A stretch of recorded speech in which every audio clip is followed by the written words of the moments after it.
आज हम लोग गॉस लॉ चैप्टर के दूसरे लेक्चर में गॉस थ्योरम पढ़ेंगे और गॉस थ्योरम का हम एप्लीकेशन पढ़ेंगे। एप्लीकेशन में आपके सिलेबस में है electric field due to a infinite long wire, electric field due to a thin sheet और electric field due to a hollow sphere. उसके साथ आपको सॉलिड स्फीयर से इलेक्ट्रिक फील्ड भी पढ़ लेना चाहिए। तो आइए हम लोग सबसे पहले गॉस थ्योरम जानते हैं क्या है। तो गॉस थ्योरम जानने के पहले आप थोड़ा सा इलेक्ट्रिक फ्लक्स याद कर लीजिएगा। Electric flux phi. तो इसी इलेक्ट्रिक फ्लक्स के क्वांटिटी को गॉस ने अपने थ्योरम के माध्यम से बहुत ही इजी कंडीशन में उन्होंने डिफाइन किया। उनका ये कहना था कि अगर ये कोई चार्ज Q है, वो किसी क्लोज सरफेस के अंदर बंद है। क्लोज सरफेस का किसी भी शेप में हो सकता है, क्यूब, क्यूबाइड, स्फीयर, किसी भी तरह का एक क्लोज सरफेस होगा। उस क्लोज सरफेस के अंदर अगर Q चार्ज इनक्लोज है तो आप सभी जानते हैं कि अगर ये पॉजिटिव चार्ज है तो electric field lines outward direction में इस तरह, जैसा आपको फिगर में दिखाया गया है, इस तरह से बनेंगी। ये इलेक्ट्रिक फील्ड लाइंस है और इलेक्ट्रिक फील्ड लाइंस से ही इलेक्ट्रिक फ्लक्स डिफाइन किया गया। तो उन्होंने ये बताया कि किसी भी क्लोज सरफेस से निकलने वाला जो टोटल इलेक्ट्रिक फ्लक्स होगा उसको हम किस तरह से डिफाइन कर सकते हैं।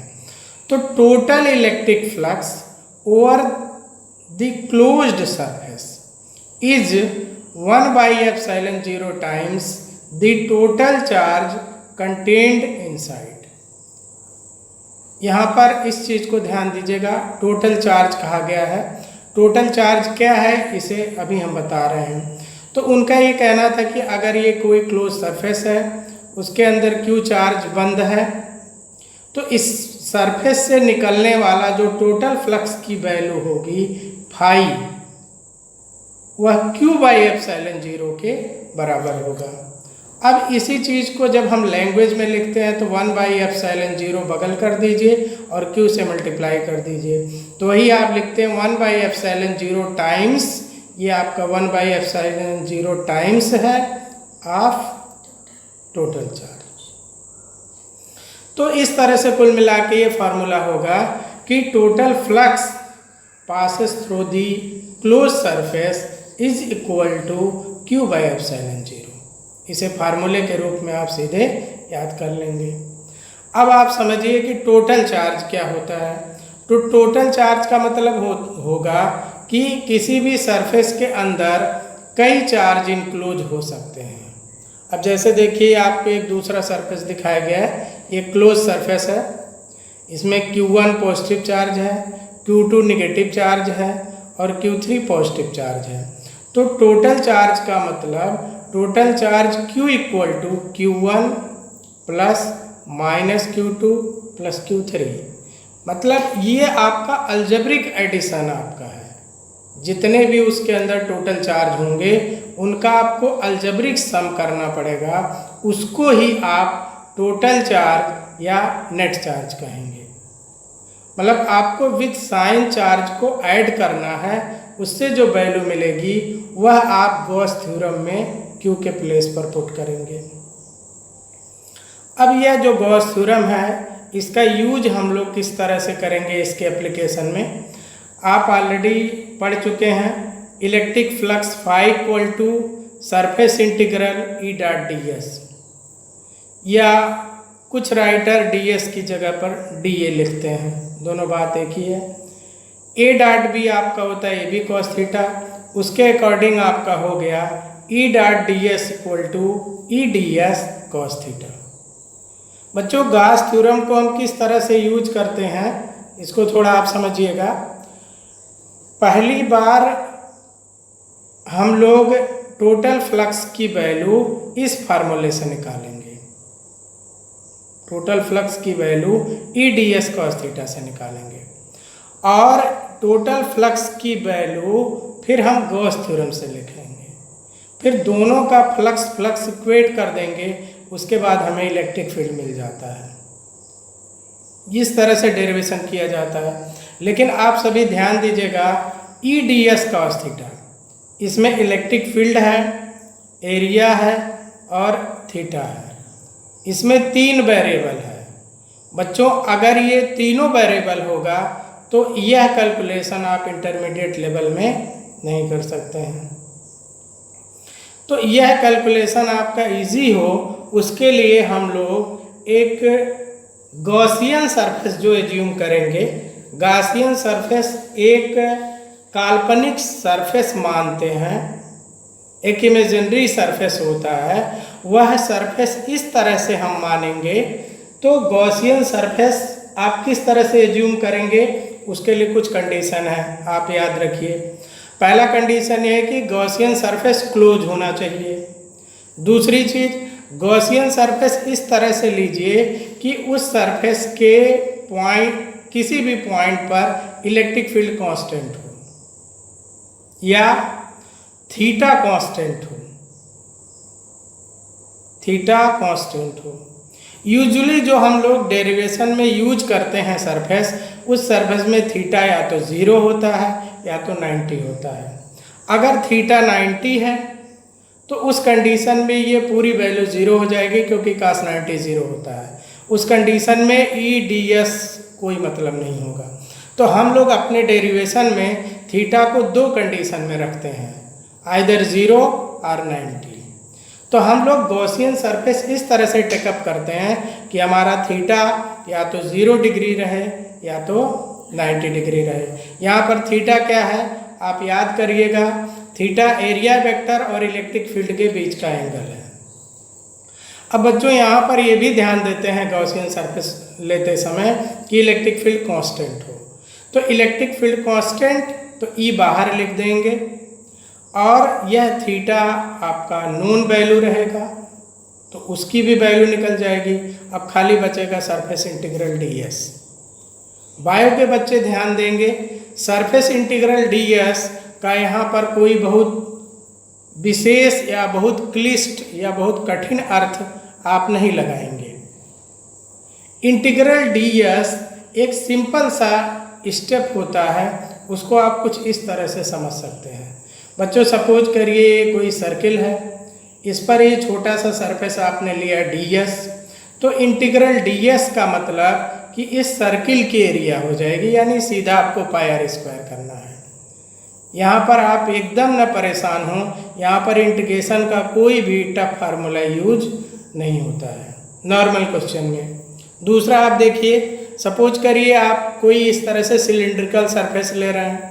अब सिलिंड्रिकल सरफेस पर ये छोटा स्मॉल एरिया डी एस आपने लिया, तो सिलेंडर पर जब स्मॉल एरिया डी एस लेंगे तो इस डी एस का डायरेक्शन रेडियल डायरेक्शन में होगा, पहली चीज़ याद रखिए। और दूसरा कि जब इस इंटीग्रल डी एस की वैल्यू निकालेंगे तो ये जो सिलेंडर है उसका कर्व्ड सरफेस होगा, और कर्व्ड सरफेस सीधे फार्मूला आप जानते हैं 10th स्टैंडर्ड में 2 पाई आर एच, जहाँ पर आर इसका रेडियस है, एच इसका हाइट है। यानी इंटीग्रल डी एस से बहुत बड़ी प्रॉब्लम क्रिएट नहीं होना है। लेकिन आपको ये ध्यान देना है कि आपका गॉसियन सरफेस इस तरह से टेकअप किया जाएगा कि इलेक्ट्रिक फील्ड एक पर्टिकुलर सरफेस पर कांस्टेंट होगा और थीटा की वैल्यू वेल नोन होगी, आइदर 0 और 90। अब हम लोग इस गॉस थ्योरम का पहला एप्लीकेशन देखने के पहले आप इस गॉस थ्योरम का प्रूफ देख लीजिए कि इस थ्योरम का हम प्रूफ कैसे देखते हैं। इस प्रूफ के बाद फिर हम लोग एप्लीकेशन पर आते हैं। बच्चों सपोज करिए ये कोई पॉइंट चार्ज Q है, इस चार्ज को इनक्लोज करने वाला ये गॉसियन सरफेस है।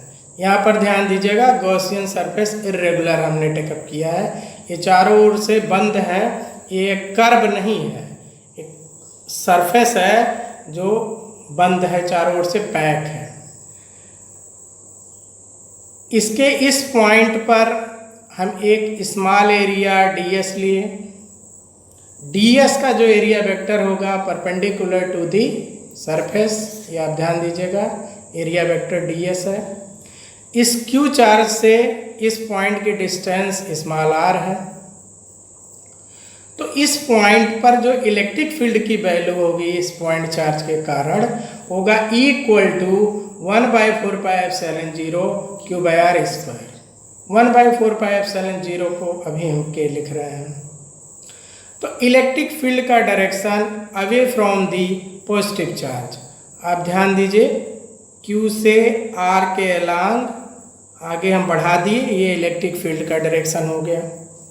सपोज करिए इलेक्ट्रिक फील्ड और ds के बीच में एंगल आपका थीटा है।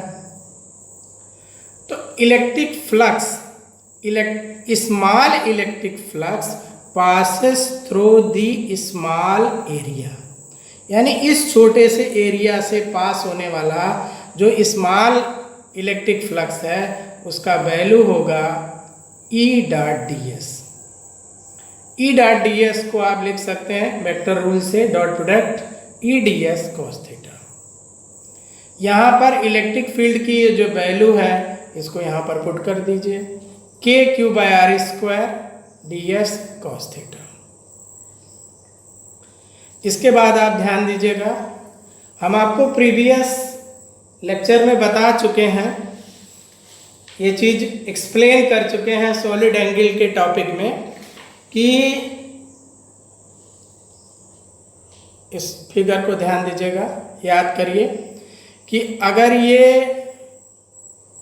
एरिया DA है, आप DA या DS कुछ भी लिख सकते हैं, और यह जो एरिया है, ये जो सॉलिड एंगल बना रहा है वो d ओमेगा बना रहा है। तो d omega equal to DA cos θ/r² या DS cos θ/r², ये आपको एक्सप्लेन कर चुके हैं। तो इस फॉर्मूले के अकॉर्डिंग ds cos θ/r² को हम लोग d ओमेगा लिख देंगे, फिर यह स्टेप चेंज हो जाएगा kq d ओमेगा। यह जो इलेक्ट्रिक फ्लक्स निकला वह इस स्मॉल रीजन से पास होने वाला इलेक्ट्रिक फ्लक्स निकला। अब टोटल इलेक्ट्रिक फ्लक्स हमें निकालना है, टोटल इलेक्ट्रिक फ्लक्स, तो total electric flux phi E equal to kq constant है, बाहर लिख लिए, इंटीग्रल d ओमेगा।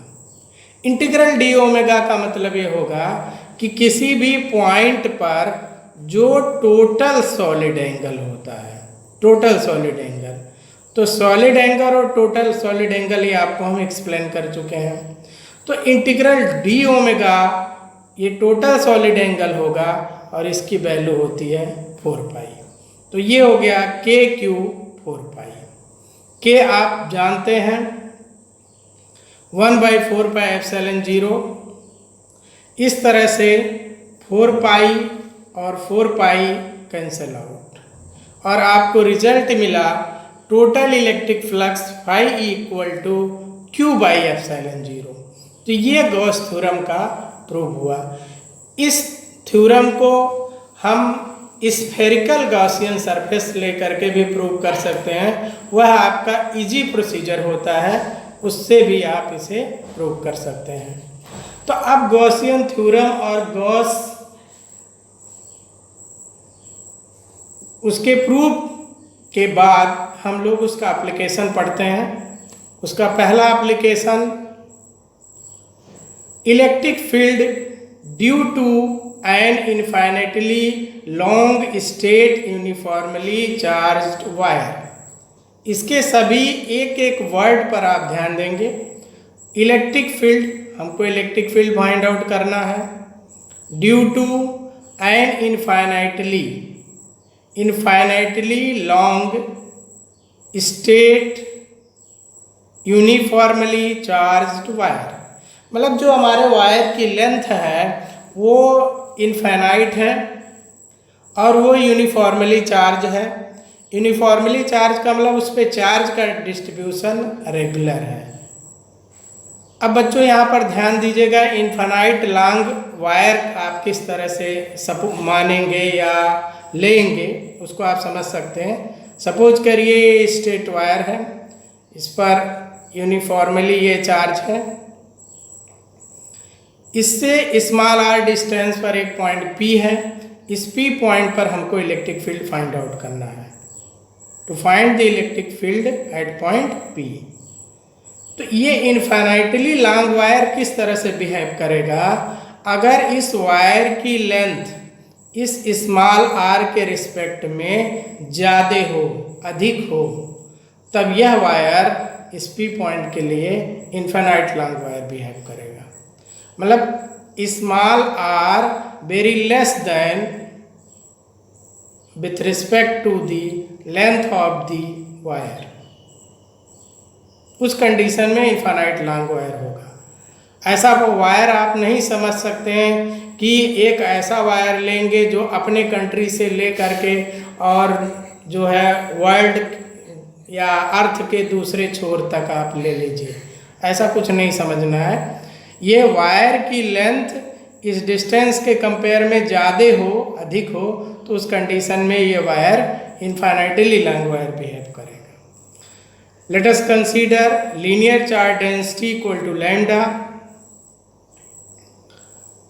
अब एक चीज़ यहाँ पर आपको समझना है कि अगर इनफाइनाइटली लॉन्ग वायर होगा तो इस वायर के कारण जो इलेक्ट्रिक फील्ड होगा वो perpendicular to the wire in every direction.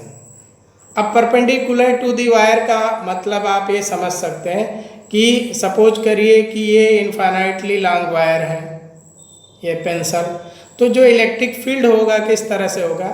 इसके इधर भी perpendicular, downward, left, right, every direction में, इस वायर से एवरी डायरेक्शन में जो इलेक्ट्रिक फील्ड होगा। यहाँ पर पेज में हम 2 डायमेंशन में ही आपको दिख रहा होगा, लेकिन इलेक्ट्रिक फील्ड इससे वायर से हर डायरेक्शन में होगा, परपेंडिकुलर होगा। अब अगर ये लॉन्ग वायर है तो परपेंडिकुलर टू दी वायर होगा। ये आप विचार करिएगा, डिस्कस करिएगा कि ऐसा क्यों है। हम जानते हैं electric flux phi equal to surface integral E D S cos theta. अब बच्चों ध्यान दीजिएगा कि जिस पॉइंट पर हमको इलेक्ट्रिक फील्ड फाइंड आउट करना होता है उस पॉइंट को कंटेन करने वाला एक गॉसियन सरफेस लेंगे। अब इस P पॉइंट से जाने वाला हम एक स्फीयर भी ले सकते हैं, इस P पॉइंट से पास होने वाला हम एक क्यूब भी ले सकते हैं, लेकिन इस P पॉइंट से पास होने वाला स्फीयर नहीं लेंगे, इस P पॉइंट से पास होने वाला हम क्यूब या क्यूबाइड नहीं लेंगे। उसका यह रीज़न है कि इस वायर से इक्वल डिस्टेंस पर हर डायरेक्शन में, ऊपर नीचे left right, constant electric field होगा। और अगर आप यहाँ पर सरफेस स्फीयर ले लेंगे तो इस वायर से इलेक्ट्रिक फील्ड उस सरफेस के हर पॉइंट पर कांस्टेंट नहीं होगा। इसलिए बच्चों ध्यान दीजिएगा कि यहाँ पर हम जो गॉसियन सरफेस लेंगे वह हमारा सिलिंड्रिकल गॉसियन सरफेस होगा, सिलिंड्रिकल गॉसियन सरफेस। तो सपोज करिए ये पॉइंट आपका P है और P पॉइंट को कंटेन करने वाला हम एक गॉसियन सरफेस एज्यूम किए, cylindrical Gaussian surface. Late us consider height of the cylinder is small l and radius is small r. Exact this distance. मतलब जिस पॉइंट पर आपको इलेक्ट्रिक फील्ड निकालना है वह पॉइंट आपके गॉसियन सरफेस पर कंटेन होना चाहिए, ये नेसेसरी कंडीशन है। अब आप ध्यान दीजिएगा, अगर इस सिलेंडर का लेंथ स्मॉल l है तो जो गॉस थ्योरम है वो ये कहता है Q/ε0। Q क्या है? Enclose charge. अगर इस लॉन्ग वायर पर तो ढेर सारे चार्ज हैं, लेकिन आपको ऐसे चार्ज को सर्च करना है जो इस सिलेंडर के अंदर बंद है। तो इस सिलेंडर के अंदर कितना चार्ज आपका पैक होगा, यहाँ से ले करके और यहाँ तक। आप सभी ध्यान दीजिएगा, ये जो पेंसिल से हम शेड कर रहे हैं, इतने लेंथ पर जो चार्ज कंटेन है वही इनक्लोज चार्ज होगा, यहाँ से लेके यहाँ तक। बाकी चार्ज आउटसाइड कंडीशन में है। तो enclosed charge Q equal to lambda L, चूँकि लीनियर चार्ज डेंसिटी लैम्डा है और वायर की यहाँ से यहाँ तक लेंथ क्या होगी, जो सिलेंडर की हाइट है।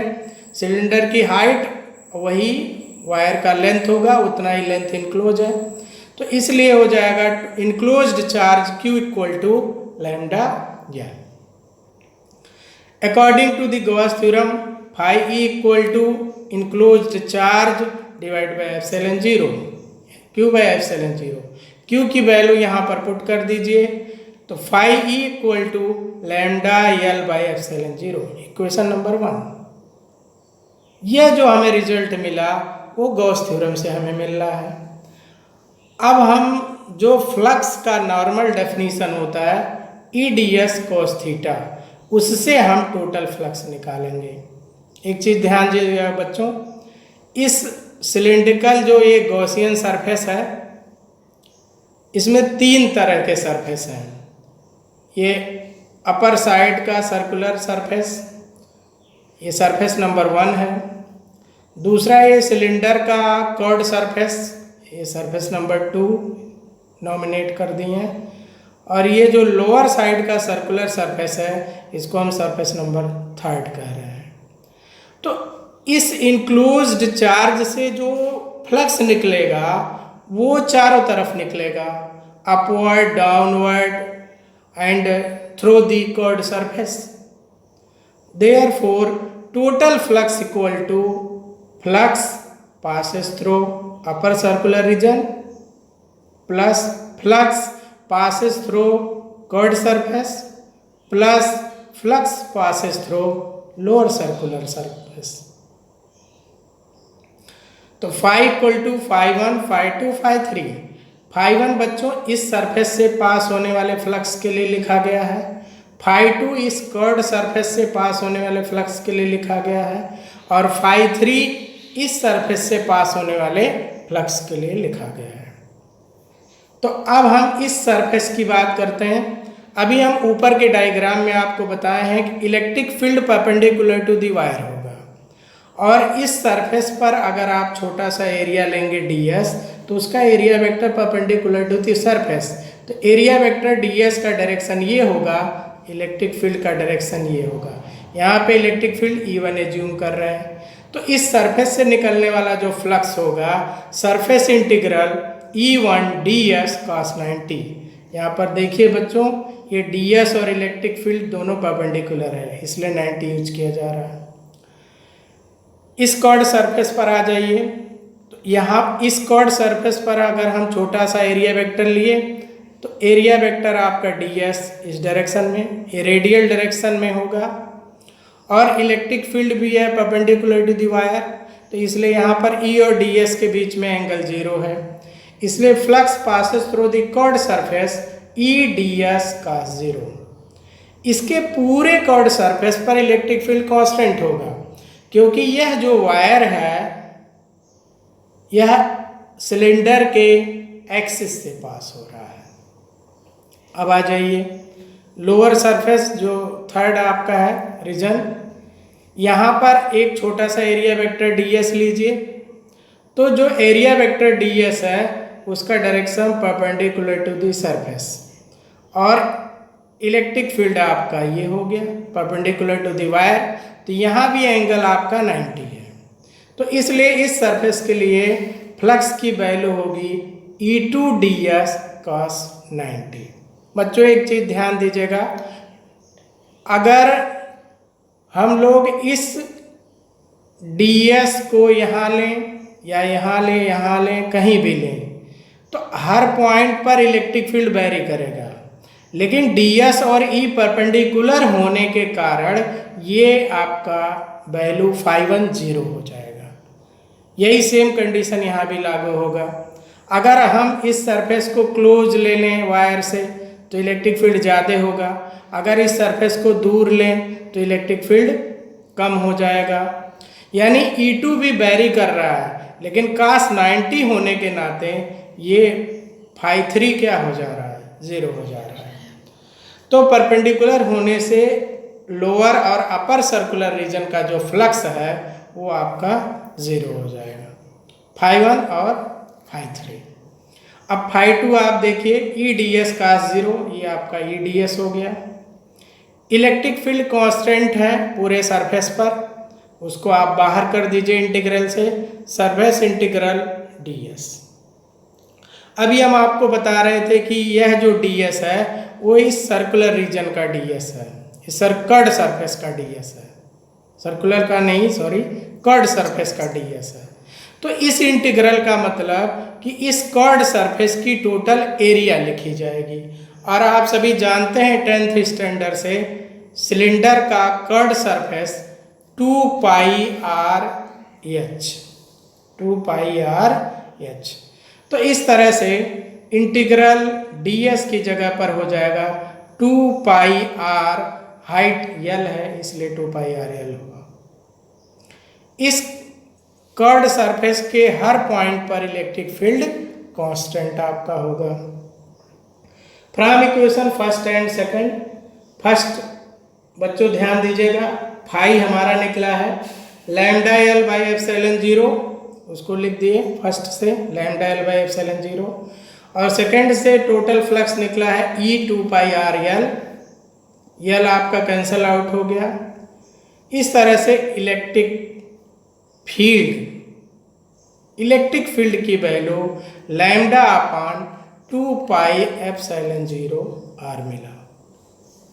बच्चों अगर हमें न्यूमेरिकल सॉल्व करना है तो उस कंडीशन में हम ये 2π/0 को 4π/0 कर देंगे, न्यूमरेटर डिनोमिनेटर में ये 2 से मल्टीप्लाई कर देंगे, तो आपका ये बन जाएगा formula E=1/4π/0 2 λ/r। Lambda linear charge density है वायर का, ये कांस्टेंट होगा, यानी electric field inversely proportional to the distance. लेकिन फिर आपको एक बार ध्यान देना है कि जो r स्मॉल r की वैल्यू है very less then length, total length of the wire. उस कंडीशन में जो वायर है वो इनफाइनाइट लॉन्ग वायर बिहेव करेगा।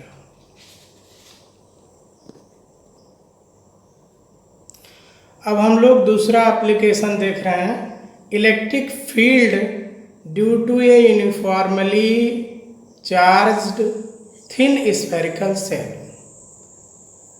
बच्चों यह एक स्फेरिकल सेल है, मतलब एक खोखला गोला है, इसका सेंटर C है और इस पर यूनिफॉर्मली चार्ज डिस्ट्रीब्यूट है।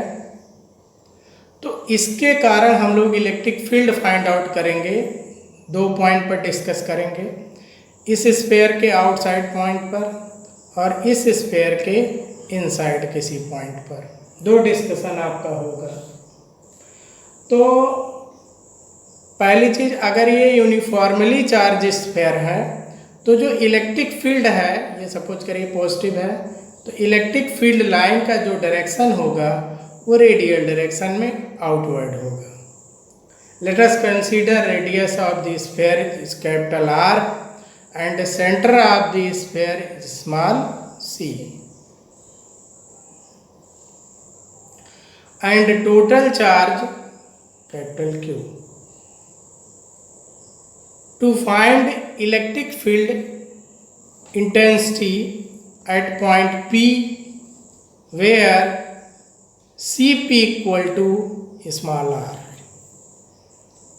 बच्चों ये चार्ज स्फीयर है ब्लू कलर का, इस पर देखिए सब चार्ज डिस्ट्रीब्यूट है, इसके सेंटर C से स्मॉल r डिस्टेंस पर यहाँ पर एक पॉइंट P है, इसी P पॉइंट पर हमको इलेक्ट्रिक फील्ड फाइंड आउट करना है। तो अभी आपको हम बताए हैं कि जिस पॉइंट पर आपको इलेक्ट्रिक फील्ड फाइंड आउट करना है उस पॉइंट को कंटेन करने वाला एक गॉसियन सरफेस आपको ड्रा करना पड़ेगा। फिर वही चीज़ आपसे कहेंगे कि इस P पॉइंट से पास होने वाला हम एक क्यूब भी बना सकते हैं या कोई भी इरेगुलर सरफेस ले सकते हैं।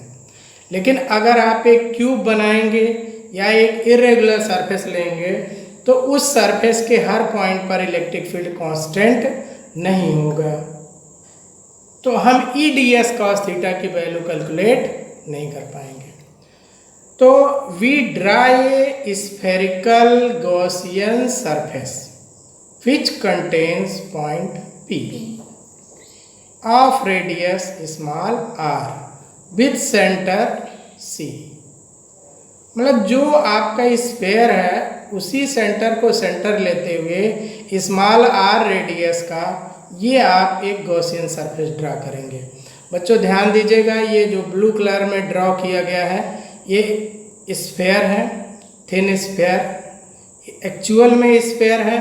यहाँ पर जो ये ब्लैक कलर में ड्रॉ किया गया है ये गॉसियन सरफेस है, एक हाइपोथेटिकल सरफेस से ज्यूम किया गया है। तो अब हम लोग फिर वही दो चीज़ें हमें ये करना है, एक हम फ्लक्स की वैल्यू गॉस थ्योरम से निकालेंगे और दूसरा फ्लक्स की वैल्यू हम लोग ई डी एस कॉस थीटा से निकालेंगे, surface integral E D S cos theta से निकालेंगे।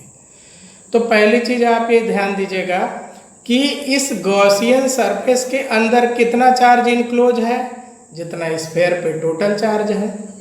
जो स्फेयर पे टोटल चार्ज है इस गॉसियन सरफेस से पूरा चार्ज इनक्लोज हो गया, तो इनक्लोज चार्ज कैपिटल क्यू हो गया जो सरफेस पे चार्ज है। तो according to the Gauss law phi E equal to Q by epsilon zero. बिल्कुल आपको ये क्लियर होगा कि इस गॉसियन सरफेस के अंदर स्फेयर है, जो स्फेयर पे टोटल चार्ज होगा वही चार्ज इनक्लोज्ड चार्ज हो जाएगा। तो इस तरह से total charge on the sphere is equal to enclosed charge, therefore phi E equal to Q by epsilon zero. Equation number 1। Second condition में इस गॉसियन सरफेस पर हम एक छोटा सा सरफेस लिए, स्मॉल सरफेस ds का ds area vector radial direction में होगा। बच्चों एक चीज़ ध्यान दीजिएगा कि स्फेयर पर जब हम कभी भी छोटा सा सरफेस लेंगे तो उसका जो एरिया वेक्टर होगा हमेशा रेडियल डायरेक्शन में होगा, और इसका जो इलेक्ट्रिक फील्ड है वो भी आपका रेडियल डायरेक्शन में है। अब ये आपको विचार करना है कि ये स्फेयर का जो इलेक्ट्रिक फील्ड है वो क्यों रेडियल डायरेक्शन में है, यानी जो E का डायरेक्शन है वही DS का डायरेक्शन है, यानी angle between E and DS is equal to 0। Therefore flux passes through the Gaussian surface phi equal to surface integral E ds cos 0। बच्चों ध्यान दीजिएगा यहाँ पर एंगल 0 क्योंकि E और DS के बीच में एंगल 0 है। अब चूंकि इसके पूरे सरफेस पर गॉसियन सरफेस पर हर जगह इलेक्ट्रिक फील्ड कांस्टेंट है, इसलिए हम E को बाहर निकाल दिए, सरफेस इंटीग्रल ds। फिर आप ध्यान दीजिए ये आपका जो ds है वो इस स्फेयर पर बनाया गया है, बड़े स्फेयर पर यानी गॉसियन सरफेस पर, उसका रेडियस स्मॉल r है, इसलिए इंटीग्रल ds का मतलब कि total surface of the sphere, और वो वैल्यू आपका होता है 4 पाई r स्क्वायर। तो ये आपका integral ds 4 pi r square. तो ये इलेक्ट्रिक फ्लक्स की value E 4 pi r square according to the definition, और ये इलेक्ट्रिक फ्लक्स की value according to the Gauss law. From equation first and second, left side ये equal है इसलिए हम राइट साइड को इक्वल कर देंगे। बच्चों एक चीज़ और यहाँ पर ध्यान दीजिएगा कि इस गॉसियन सरफेस पर अगर हम यहाँ पर छोटा सा सरफेस लें ds, तो ds का डायरेक्शन ये होगा, इलेक्ट्रिक फील्ड का डायरेक्शन ये है, यहाँ पर आपका थीटा है। तो इस तरह से इस पर अगर कहीं भी छोटा सरफेस लेंगे तो E और ds का कंडीशन हर जगह एक जैसा होगा। अब E 4πr² equal to Q/ε0। Then E equal to 1/4πε0 Q/r²। आप इसको बहुत गौर से ऑब्जर्व करिएगा।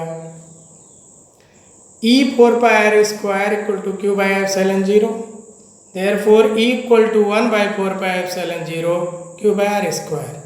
ये फार्मूला कुछ आपको जाना पहचाना लग रहा होगा।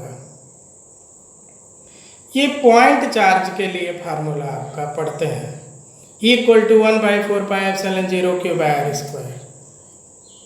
यानी कंक्लूजन ये निकला कि अगर ये जो चार्ज स्फीयर है, इस चार्ज स्फीयर के आउटसाइड P पॉइंट पर इलेक्ट्रिक फील्ड उसी तरह से निकलेगा जैसे कि ये टोटल चार्ज उस स्फीयर के सेंटर पर रखा गया हो। इसका जो बिहेवियर है वो सेम इस तरह से बिहेव करेगा कि पूरे स्फीयर का जो चार्ज है वो जैसे उसके सेंटर पर रखा गया। अब अगर इसके सेंटर पर कैपिटल Q चार्ज रखिए, इससे स्मॉल r डिस्टेंस पर पॉइंट P है, तो इलेक्ट्रिक फील्ड का फार्मूला यही होगा। यहाँ पर एक चीज और आप ध्यान दीजिएगा, E inversely proportional to the r²। यानी अगर उस स्फीयर से आप डिस्टेंस बढ़ाते जाएंगे, इंक्रीज करते जाएंगे, तो इलेक्ट्रिक फील्ड जो है वो रैपिडली डिक्रीज होगा। अब हम लोग सेकेंड केस लेते हैं। To find the electric field inside the cell.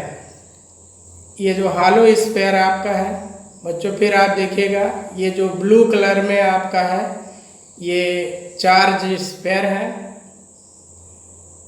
इसके अंदर कोई पॉइंट A है, इस A पॉइंट पर हमको इलेक्ट्रिक फील्ड निकालना है।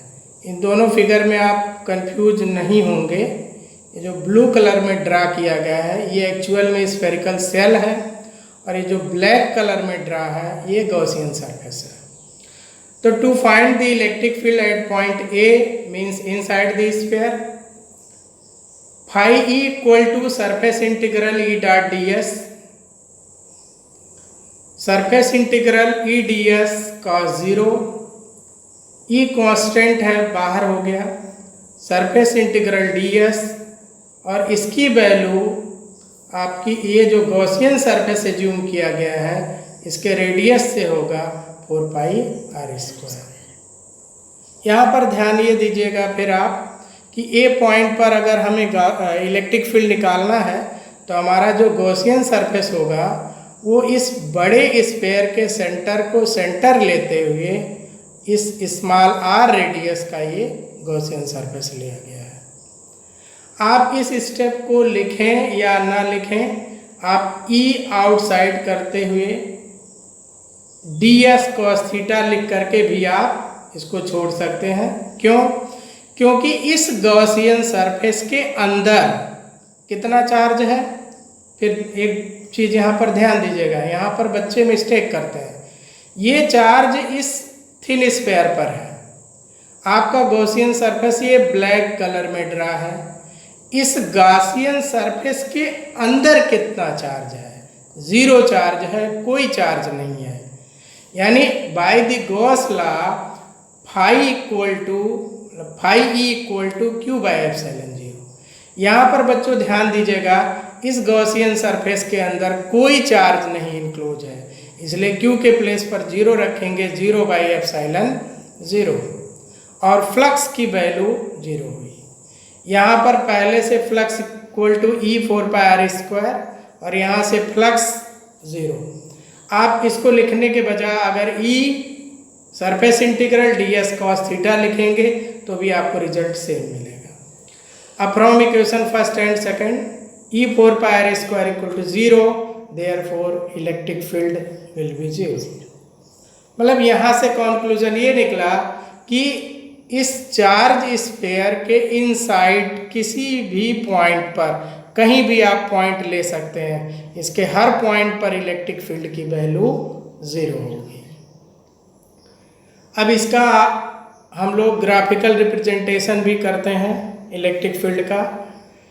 एक्स एक्सिस पर हम डिस्टेंस डिनोट किए हैं स्मॉल r, वाई एक्सिस पर इलेक्ट्रिक फील्ड है, और ये जो ओरिजिन है वो स्फीयर का सेंटर है, वो स्फीयर का सेंटर है। तो स्फीयर के सेंटर से ले करके और सरफेस तक इलेक्ट्रिक फील्ड आपका 0 होगा, इसलिए यहाँ पर ग्राफ एक्स एक्सिस पे ड्रॉ किया गया है। सरफेस पर इलेक्ट्रिक फील्ड की वैल्यू मैक्सिमम होगी, और इस सरफेस पर जो मैक्सिमम इलेक्ट्रिक फील्ड की वैल्यू है वो कितनी हो जाएगी बच्चों, E = 1/4πε0, यानी K total enclose charge capital Q, और जो स्मॉल r है उसके प्लेस पर आप radius of the sphere capital R² लिखेंगे। यानी यह जो मैक्सिमम इलेक्ट्रिक फील्ड की वैल्यू है, इस मैक्सिमम इलेक्ट्रिक फील्ड की वैल्यू यही होगी, ये मैक्सिमम इलेक्ट्रिक फील्ड होगा। आउटसाइड अभी आपने पढ़ा कि E = 1/4πε0 Q/r², यानी स्मॉल r की वैल्यू जैसे जैसे इंक्रीज करेंगे वैसे वैसे इलेक्ट्रिक फील्ड की वैल्यू डिक्रीज होगी। यहाँ पर ग्राफ को पैरेलल करके छोड़ दिया जाता है, इसका मतलब न्यूमेरिकली कभी भी इलेक्ट्रिक फील्ड की वैल्यू 0 नहीं होगा। तो इस तरह से आप दो यूज आपने सीखा, electric field due to a long wire and electric field due to thin spherical shell.